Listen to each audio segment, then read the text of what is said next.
We are live. Awesome. I said we'll wait for a few folks to file in here. Yeah, I'll fire off a little tweet and see if anyone picks up through that. And I just got up our head-to-head from yesterday. We can talk about that. Let's see if I can. Yeah, you can't argue too much about the 142. It's not terrible. I mean, when it's a 2v2, man, I mean, that's, yeah. That's, I mean, basically it's all just sweating those two guys on you. I mean, it was hard because Bichette, man, it was like I wanted Story, but there's so many other guys I wanted as well. And I thought, Story putting up 3 just kind of killed you. Hicks, Oh, yeah, 0, sure. Chu, 3. It was like, come on. Those are the guys I didn't think I had to worry about. Right. I was thrilled when I got 12 out of Bichette. I was like, sweet, I only wanted 6. Yeah. Yeah, Bichette put up that 12.2, man. And he hit that first, I think he hit a single or he hit a double first, then a single. But yeah, I mean, you get 12.2 out of a guy that's almost min price. You got to love that. Yeah. I mean, Pollock and Turner, they were just, to me, just plug and play. When Pollock was leading off, I just had to laugh inside a little bit when when he Right, me too. had to giggle. So I think those were actually the first 2 that went into my lineup. Just bang, bang. Yeah. You like that, Arky? What's going on, buddy?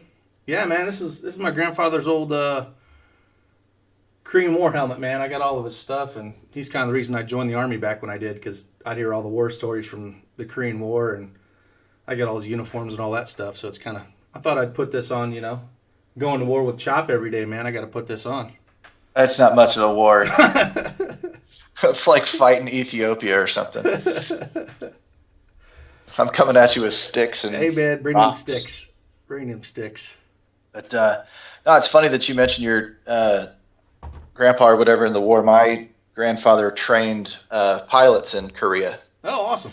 And he was a World War II P-51 pilot over in Italy, and he always had cool stories too. Of course, because of that, I love World War II history. And when he talked about Korea and flight training, he'd take guys up. He said, I wanted to wash them out in their first flight. He goes, you say you want to be a pilot? Let's go see if you want to be a pilot. He says he'd take them up straight up off the tarmac, and then he'd get them up to, I don't know, 10, 20,000 feet. And he goes, and the first thing I'd do is say, show me your hands. And then I'd flip them on our bellies. He's like, if they grabbed their seat, they washed out. He's like, if you didn't show me your hands, you were done. Yeah, man. That's pretty funny. Yeah, all them stories are here. I never get tired of it when I can go grab a cup of coffee with him and listen to him. It's like, the older he gets. You're lucky. He's still here, huh? That's great. He's pushing, I think he's going to be 88 this year. So, wow. Yeah, see, my grandfather would be turning 99 this year. Yeah, damn, yeah. Yeah, if he was still here. We lost him probably 15 years ago. But sucks, just listen to stories, and I got to go to their reunions and listen to his buddies, and they'd swap stories. And these were all of his, squadron, guys and whatever. And it was sad at the end to watch when they started in the mid to late 80s. They had this big group panoramic photo, and this is when panoramic photos were kind of like high technology, and they sit there and smile for 10 minutes while the thing did its scan. And they had these things printed out, that were, 2 feet long and about 10 inches high. And then by the end, there's like 8 guys showing up. It was so brutal to watch as they started just passing away and dying off. It was just cruel. It is, man. But, yeah, so anyway, we got like about 10 guys in here. We can just start talking about our lineup. Again, I didn't think I don't think we've had lineups where there were 2v2. I mean, we've had some close ones, but nothing this close. And on that big slate especially, that's what's even crazier. I mean, that was a 15 game slate. But to me, it was like there was only one pitcher to pick to me in cash. Like, it was just... Correct. There was only one way to go there, in my opinion, with all the other guys, and worrying about trade issues, and the high-priced guys were not in the best spots. Not saying you couldn't have played them, but with getting those bats, and we both landed on the same pitcher there. We mentioned it yesterday. It's so hard to pass up on a cheap pitcher that should do well. I mean, it's why would I spend up to $10,000 if I got a $6,800 guy sitting down there that's in just darn near as good a spot? Yeah, for Take the sure. money and take the savings and upgrade your bats. It's like that was the easy path in cash to me. And then you started with those righties and Coors. Yep. Maybe you went to Story next. I mean, I did. Maybe you went to Aaron Hicks out and to get some Yep. Yankees or whatever. Those are kind of where I was landing, and then it just kind of built itself from there. It did. I think, and then knowing Bo, leading off, and that was the value I wanted to build around. And I kind of mentioned that in Slack yesterday. Um, and so when you put him in there, you didn't really need any more value because we're paying down on pitching. And Right. so how we were talking about the rest of the build, to me, it was like a 2v2, maybe a 3v3. I wasn't completely sold on Chu, but he let me get up to some, good first baseman. And again, I went Santana, Albies, and I was going, like I said, I had Friedman and Garcia there for a little bit. I did have Soto over Chu for a little bit. And then I was like, I didn't really like what I was getting at second base that way. So I felt like that was the safest route to go there. And I bubbled a lot of my 50-50s. I ended up making a little bit of money, but it was, I needed about 5 to 10 more points to really make a good profit yesterday. But again, long term game here, you know what I mean? And with just one lineup, that'll happen. And I've talked about how in August I'm going to do the two lineup, doing more of that hybrid ladder that we've talked about, where I'm just going to put that lineup in single entry, Quince, Hunter Man, and then still use this cash lineup for the three mans, the head to heads, and the 50-50s, double ups. All right. But You've got a good question in there that we can get to in a second, but just to kind of wrap up where we're going with yesterday's lineups, the one thing I wanted to mention to people that might be listening that are kind of new is I fell into a classic trap yesterday. I wanted Yankees so bad. I saw about 2/3 of the way through my build that I only had one Yankee, and I was getting a little bit upset about it because I knew they were in such a good spot that when I got to that second base position where you were mentioning that you had problems with it, kind of in the price point, I was having even probably bigger problems with it because I'm sitting here. I didn't see Albies in the 2 until it was way too late. I didn't like him in the 7 as much. I love him in the 2 hole when he's there, and I just didn't see it. And when I scrolled down, I was like, gosh, it's Robinson Cano. And I'm not, it's not bad, but I'm not completely enamored by the guy. And then I looked down a little bit lower and went, well, at least Solano's leading off. San Francisco's in an okay paper spot. Whether or not they do anything with it, who knows? And I said, well, what the hell? We'll just punt that guy and see what it gets me at first base. Because when I was looking down cheap at catcher and first base, I didn't like what it was pushing me up into at second base. So I said, well, let's go the reverse. And then when I saw I had like $4,300 left over, I was like, holy crap, that's like Encarnacion, which gets me my second bats right in the heart of the order. They're supposed to smash that. And I was just, boom, I just slammed that thing in there, clicked save, and just moved on. And when I saw your lineup pop up, I was like, damn, you went Albies. I was like, son, and obviously going, just don't have a good night, Albies. Just don't have a good night. And then when he did, I was like, man, screw you, because Solano can't compete with Albies. Come on. Yeah, I need Encarnacion to go get 50 at this point. I was like, I'm screwed. Yeah, he had a good game. Atlanta was just teeing off on Washington, so. Yeah, I typically try to balance those spots out a little bit, not punt one and then go high in another. I tend to stay in that $3,800 range when I can, or $3,500 range, because I think you get more upside, you get a little bit more floor, and you're not so boom or bust on those studs. And the issue there was I got too, stud scrub with that first base, second base, and it cost me. Yeah, that happens, man. So that's the decisions you got to make, and sometimes they're right, sometimes they're wrong. We've both been on both sides of it, and you just kind of have to live with your decision.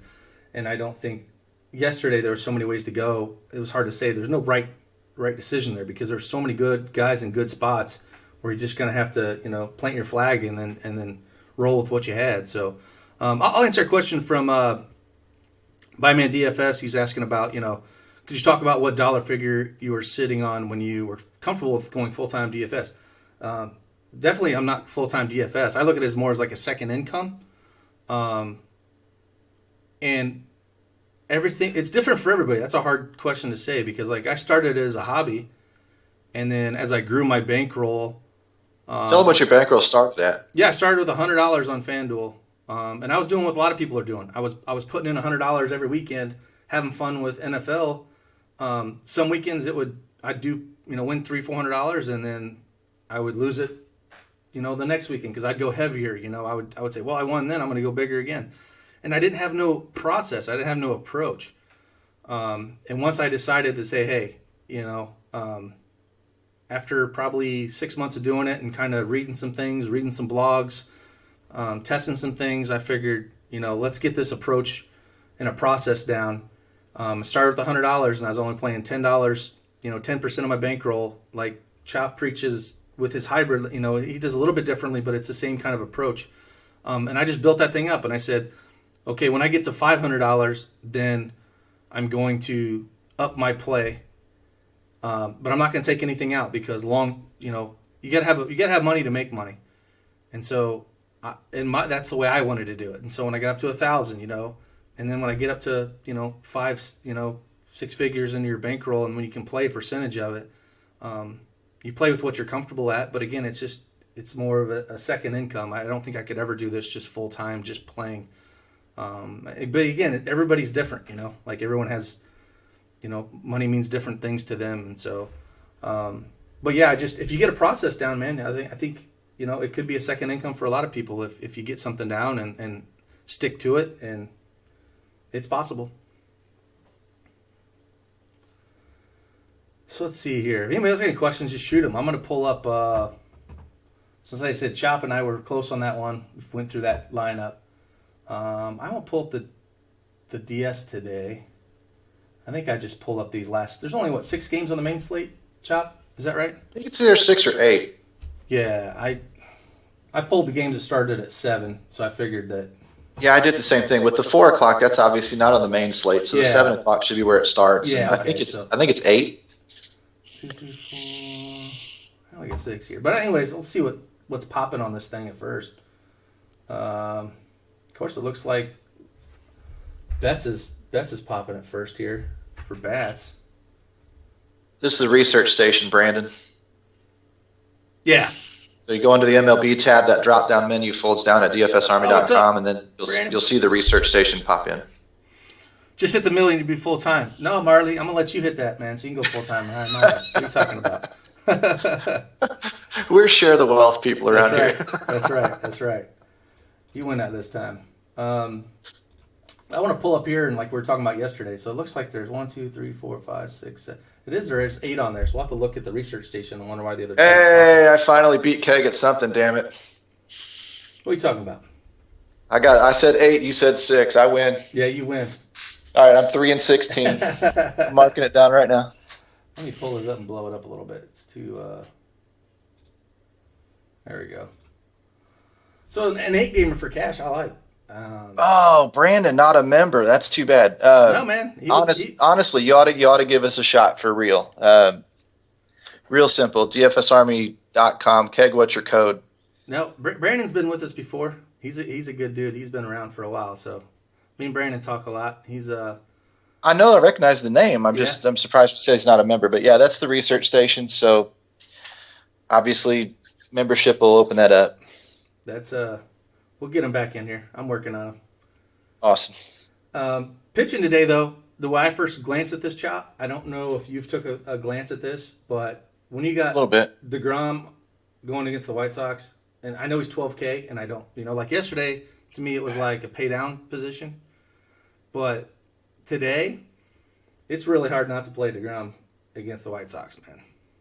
I agree, and I saw that before. You said that you like to look at the slate and then just start picking without really looking at much beforehand. And so I didn't even look at pricing today. I just looked at the starting pitching, and I went, oh my God, look at all these schleps in here with DeGrom. He's far and away the better pitcher. He's in the better matchup, blah, blah, blah. And then I looked at that 12K and was like, God dang it, I really want to try and pay down somewhere because 12K is a lot, even with an 8-game slate. Sometimes you get the value, sometimes you don't. I'm sure it's there. It's just a matter of looking for it, and I hadn't looked at it yet. And I was like, is there anybody in there that makes sense to pay down? And so I started doing my Vegas odds, K score, blah, blah, blah. And like my second best option facing San Francisco was Velasquez. And I'm like, that ain't DeGrom. And you're Quiddy, who doesn't have the track record yet. And, I'm just like, golly, I don't want to have to pay for DeGrom, but I probably am going to have to pay for DeGrom. Yeah, I mean, just gets first glance. I built I was just going and looking through and for pitching, just not looking at anything. And there was nothing in here that was like, well, he's in a good spot. I really, I might You be able to wouldn't dig run into him. Velasquez in cash. You wouldn't Nope. run, Any of your these Quiddy guys. necessarily in cash. You might run No. him in some tournaments or some hybrid type stuff. That's it. Like if I made three lineups, I'd probably run DeGrom in one. I might run a Velasquez into your Quiddy for fun, just to screw around. But if I'm like being dead serious and wanting to put a couple of grand on the line and play safe and head to heads and all, it's like DeGrom or bust to me. Yeah, I know people talking about Barrios there going into Miami. But for 1,600 more, I'd rather just play for DeGrom and the strikeouts. Right. I know it's a park, but Miami's bats have been heating up a little bit. And for me, it's like I just would rather take for we're only talking $1,600. I'll just take DeGrom. Um, but for cash, I mean, like in GPPs, we could probably make a case for a lot of these guys. But if we're building a cash Sure. lineup, I'm just throwing Well, him in there, and as of right now, and I'll build around it.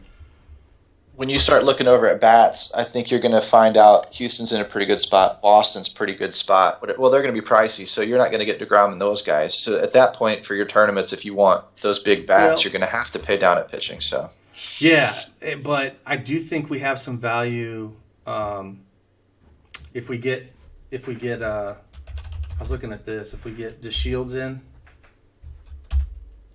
well, he's kind of got to be in the two, doesn't he? yeah, I mean if he's hitting up at the top of the lineup here, depending on what they do, if he's hitting up at the leading off or in the two hole at 2,300, he'll pop for me today.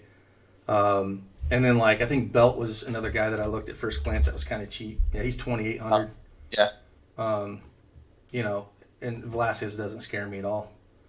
But I mean, there's Right. just a couple guys you can throw in there that'll kind of, if those, depending on where they're at. And that's the thing is like, I could write up my sheet now, but if the Shields is not in lineup or hitting down in the 8 or 9 hole, I won't want him in cash. But if he's hitting up at the top of the lineup, man, I just plug him in and roll on. Once he gets on, he's going to steal. I think Andrus is pretty cheap too. The question to these guys is, do you see what Keg is doing? Do you see how he's building his process? The first thing he did was he locked in that big pitcher. He said he might have been like me where he says, I really don't want to, but I pretty much have to.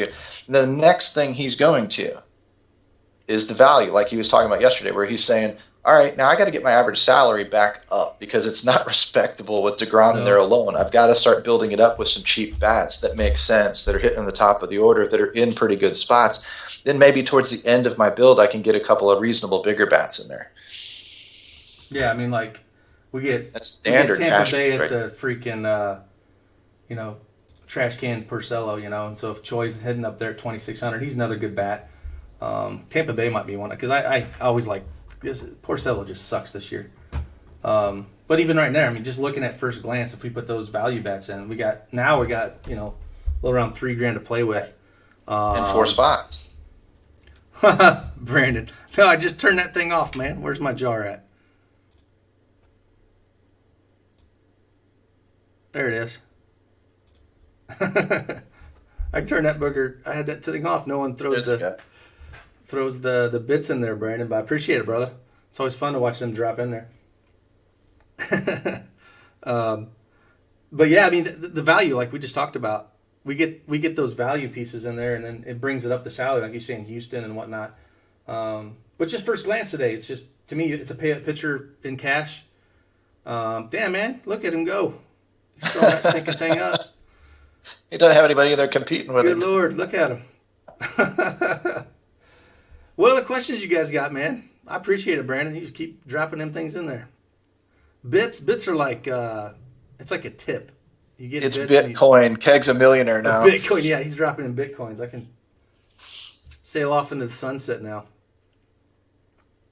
On average, for all sports or any sport, how much time do you spend on DFS in a day? Can you explain your general process through the day? I probably spend, good Lord, I don't know, well over 8 hours a day doing this, if not more. I don't really think about the time.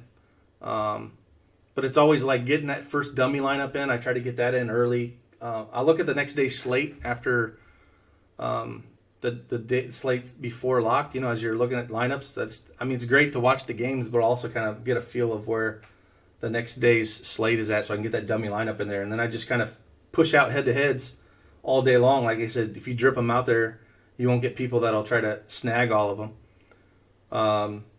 But then when it gets busy, man, like good Lord, I know my wife hates me when football season gets here and then basketball, and we're doing, and we get hockey going, and it's insane.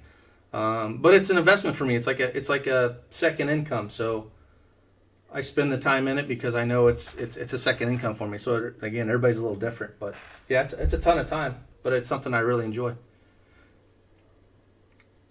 And Cash, do you prefer to stay towards the top order of bats or just the value bats? I try to stay towards the top. I like to play guys towards the top, and especially if they're cheap.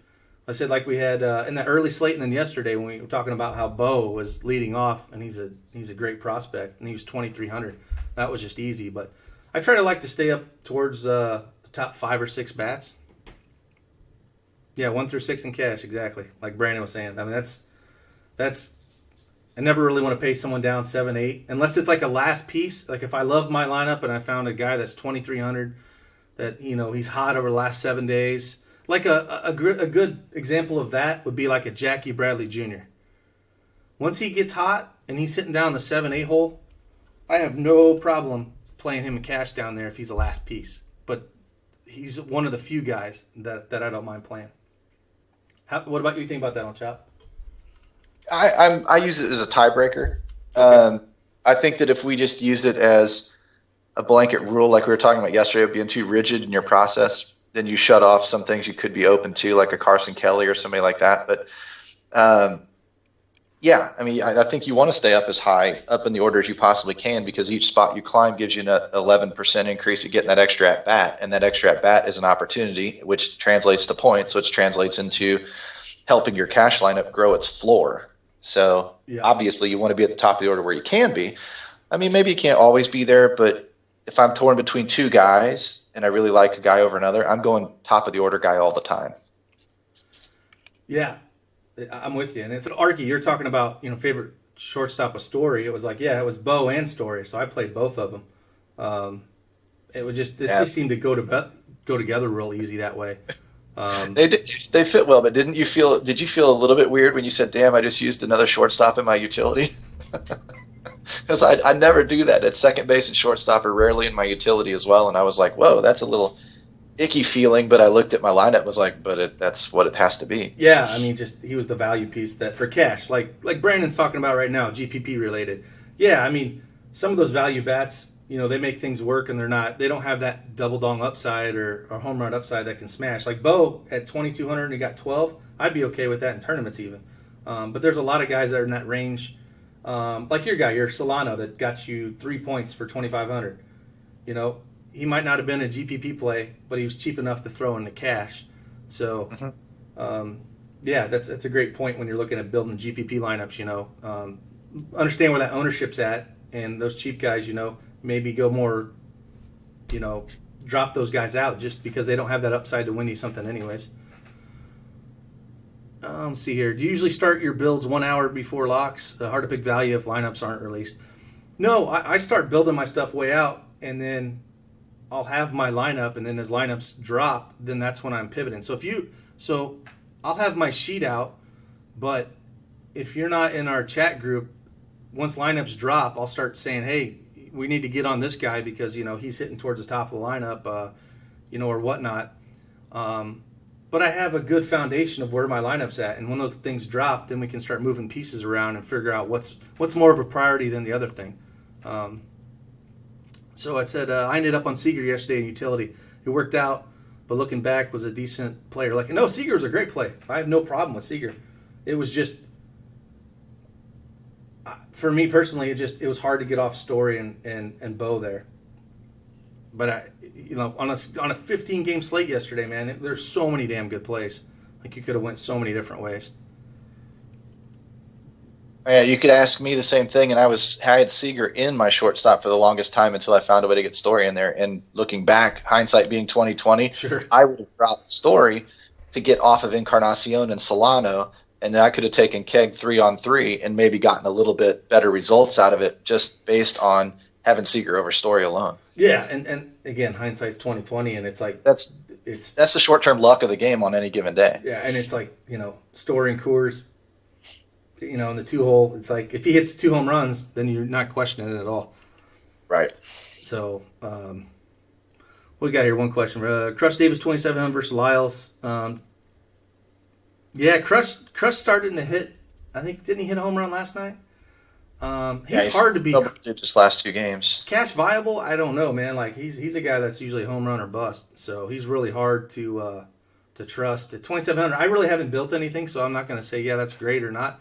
I just was at first glance when we were talking about kind of pitching and then some of the value pieces. Like I really haven't looked into it all the way. Once we get I think done we with can this, agree that 2,700 for Davis is underpriced. oh, he's definitely underpriced. Yeah, for his But the upside. problem, just because he's underpriced, doesn't mean he's safe enough for cash because you still can't take that zero out of him. I mean, you can at 2,700 for the double dong upside, whatever, but it's just not going to be as consistent. You're more likely to get the zero out of him than you are some little scat leadoff guy like a Delino DeShields or something like that can also steal bases and can also, get on base enough that other guys will drive him in. He's not the one responsible for driving everybody else in, like an Aaron Judge or a Chris Davis or somebody like that. Yeah, for sure. Do I play any DK or just FanDuel? Actually, I love DK over FanDuel for everything but baseball. You'll see me playing DK for NBA, every other sport, and I don't mind it for baseball. But if I have to choose between the two, and having this contest and talking to Chop, I'm just kind of focusing it on FanDuel itself.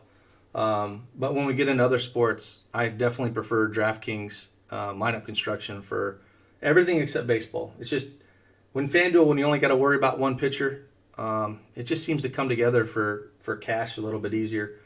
So I just put my focus on FanDuel for this last month, and I liked where my ROI was at, and I'll probably just do more of that. So yeah, fantasy draft, and there'll be no rake fees. Yeah, man, you can get over there and play that, sure.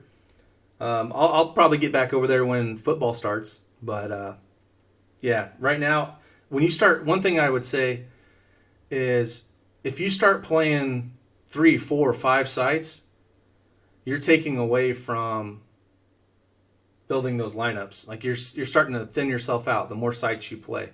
So if you're not playing like heavy volume, find a site that works for you. Find the site that you're winning the most at and focus on that.